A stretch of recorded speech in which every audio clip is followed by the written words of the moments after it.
এবং যারা নির্যাতিত নেতা, যারা কারা নির্যাতিত নেতা, তাদেরকে যেন মূল্যায়ন করা হোক। আজকে আমরা মরহুম প্রেসিডেন্ট জিয়াউর রহমানের কবর জিয়ারত করার জন্য ময়মনসিংহ জেলার সকল নেতৃবৃন্দ, বালুকা উপজেলার ফখরুদ্দিন আহমেদ বাচ্চু সাহেবের পক্ষ থেকে আমরা কবর জিয়ারত করার জন্য ৪ নং দিতপুর ইউনিয়নের নেতৃবৃন্দ আমরা একত্রে মাঠে প্রবেশ করেছি। সিনিয়র নেতৃবৃন্দর সাথে সমন্বয় করে আমরা কিছুক্ষণের মধ্যেই মাজার জিয়ারত করব।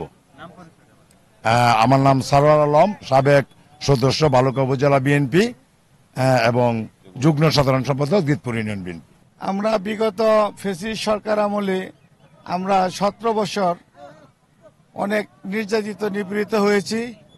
এখানে আমরা যারা আছি প্রত্যেকের উপরে প্রায় ১২ থেকে ১৪, ২০ থেকে ২৫টা করে মামলা আছে। আমি সাবেক ছাত্র নেতা, আমি রিপন সরকার সাবেক যুব নেতা, আমি বালুকা উপজেলা বিএনপি সাবেক যুব দলের যুগ্ম সম্পাদক এবং ময়মনসিংহ জেলা যুব দলের যুগ্ম সম্পাদক ছিলাম। আমার উপরে ১৭টা মামলা ছিল রাজনীতির। আমরা এখানে যারা আসছি, আমরা ময়মনসিংহ ১৫ আসনের আমাদের প্রিয় নেতা জননেতা ফখরুদ্দিন আহমেদ, উনি ৩বার ধানের শীষের নমিনি ছিলেন এবং উনি ময়মনসিংহ জেলার সিনিয়র ভাইস প্রেসিডেন্ট ছিলেন এবং সিনিয়র যুগ্ম সম্পাদক ছিলেন এবং যুগ্ম আহ্বায়ক ছিলেন। বালুকা উপজেলার সাবেক সফল সভাপতি, বালুকার উপজেলার সাবেক বিএনপির আহ্বায়ক, ওনার সাথে আমরা আসছি। আজকে আমাদের এই গণতন্ত্রের প্রবক্তা শহীদ রাষ্ট্রপতি জিয়াউর রহমানের এই কবর, এই মাজার আমরা এখানে জিয়ারত করার জন্য আসছি।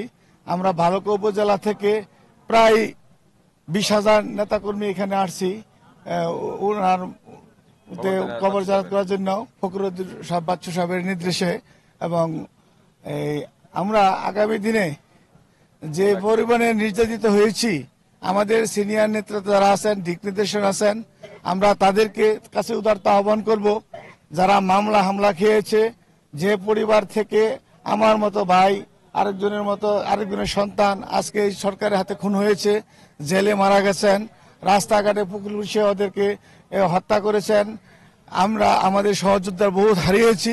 আমরা সিনিয়র নেতৃবৃন্দদের উদারতা আহ্বান করব যে নির্যাতিত পরিবারের থেকে এবং যারা নির্যাতিত নেতা, যারা কারা নির্যাতিত নেতা, তাদেরকে যেন মূল্যায়ন করা হোক, তাদেরকে যেন উপযুক্ত স্থানে আমাদের নেতা জনাব তারেক রহমানের কাছে আমরা আবেদন করব যে তাদেরকে যেন সঠিক নির্দেশনার মতো তাদেরকে যেন মূল্যায়ন করা হয় এবং তাদের উপরে দায়িত্ব দেওয়া হয়। যারা 5 তারিখের পরে আসছে, যারা ঘর থেকে আসার মতো কোনো সাহস ছিল না, কোনো মিটিং এ আসছে না, মিছিলে আসছে না, আজকে দেখছি ম্যাক্সিমাম ওদের জন্য হারিয়ে যাচ্ছে। আমরা সিনিয়র নেতৃবৃন্দের কাছে আহ্বান করব, যাদের এখনো পায়ের কোনো জুতা ছেড়েনি এবং জামার ইস্তারি ভাঙেনি, ওদের জন্য আজকে তেগিরা জায়গা পাচ্ছে না, সামনের কাতারে জায়গা পাচ্ছে না।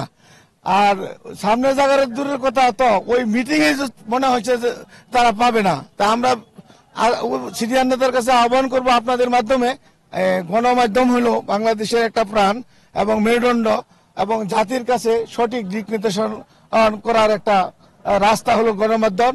আপনারা যেভাবে কষ্ট করেছেন, আপনাদের উপরে অনেক নির্যাতিত হয়েছে আমরা দেখেছি। আমাদের সামনেই আমাদেরকে যে রাস্তাঘাটে ভারলেই আমরা এবং আওয়ামী লীগের পুলিশ বাহিনীর হাতে এবং আওয়ামী লীগের নেতা বাহিনীর হাতে আমরা অনেক নির্যাতিত হয়েছি এবং আপনারাও হয়েছেন। পাশাপাশি আপনাদের মধ্যেও আবার আমরা আহ্বান করব যে ত্যাগীদেরকে মূল্যায়ন করা হোক এবং যারা নির্যাতিত পরিবার ওদেরকে যারা যার যার স্থানে সম্মান দেওয়া হয়।